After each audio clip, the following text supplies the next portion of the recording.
Hello good people of YouTube and welcome to my channel. In this short video I'll be showing you how to make a dolly on which you can sculpt your own Warhammer style miniatures.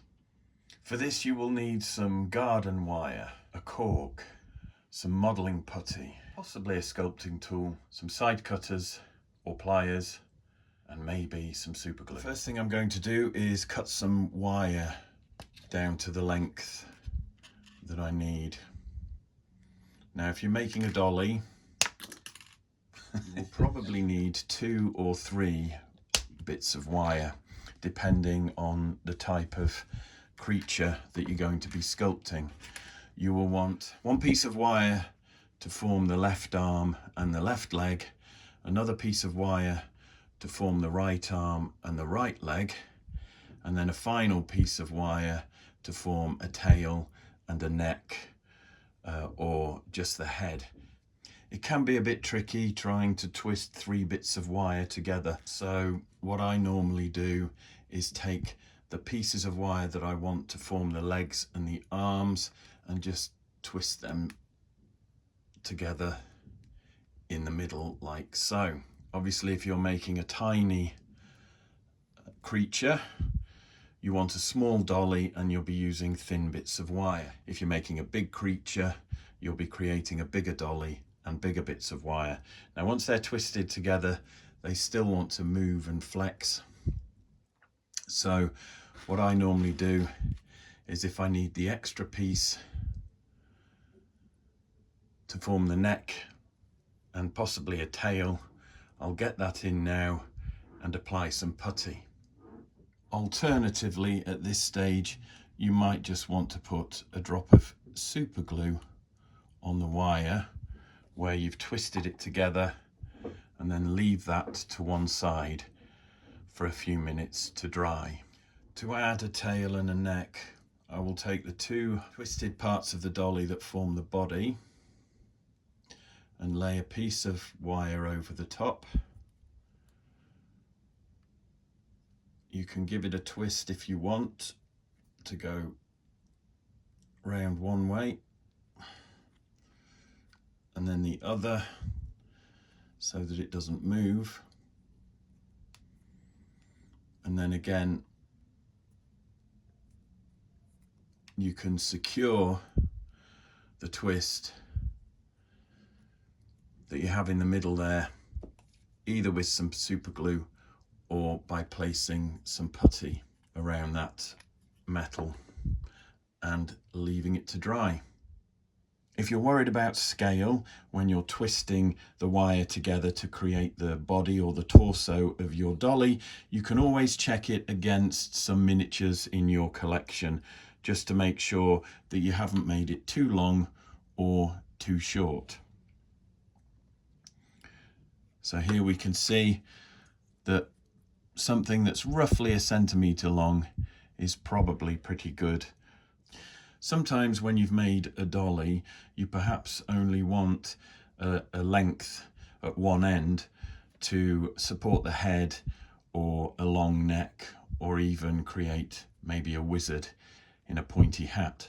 You don't need the other piece that you've twisted around the middle. Now, if that's the case, before you secure it all with super glue and putty, just snip off the bit that you don't need, and this bit at the top here can be bent later in the sculpting process. When it comes to the little offcuts, don't throw them away, they're still useful. Even small pieces of wire can be bent into shape to create a support for something like a snotling or a nurgling. Having completed the first stage of creating a dolly, we need to make sure that the join in the middle is secure. This one's been super glued and the super glue is now dry. You don't have to use super glue, you can use modelling putty to secure the twist between the bits of wire that you're using. And I've got some leftover modelling putty here. Now, if you have used super glue, obviously that dries quickly, but we still need to flesh out the body. Now, I'm only using a tiny bit, and as I said, this is a great way to use up leftover putty that would otherwise go to waste. So I'm just adding little bits here of leftover putty to thicken up the center of the dolly.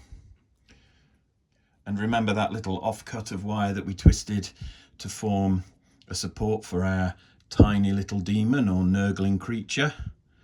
Well, I'm just going to use a little bit of leftover putty to form the basic shape of a body. I've got putty down the torso of my human-sized dollies. I've got a tiny bit of putty on my dolly for a nurgling or a squiglet or a snotling.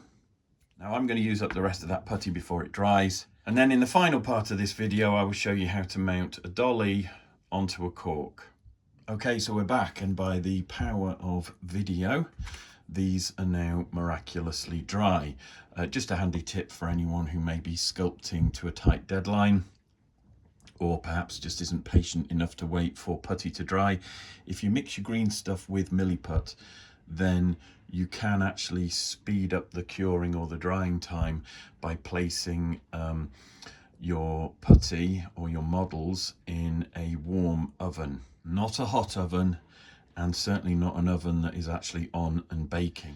You need to wait for the oven to cool if it's cooked a meal, but the heat will be enough to speed up the curing process.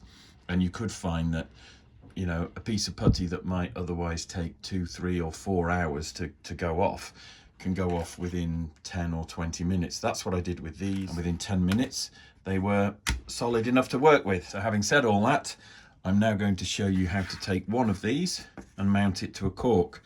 Now you may want to trim the legs down a little, depends on how big a piece of cork you've got, how long legs you need on your model. So I'm just going to take a tiny bit off the bottom of these, but I'm not trimming the arms yet. That's important. I never trim the arms before I've decided exactly what to do. Now I will be doing other videos on posing your dollies, but just a point that's worthy of note here is where you have the hips, or the part that will form the pelvis. If you take your model that as using as a scale comparison, and just make sure that the wire is a decent gap to form the hips or the pelvis. So leave that little bit there sort of splayed out, and if you're just shaping the legs, you just need to twist to make sure you've got that gap. And then if you did want to bring the feet together,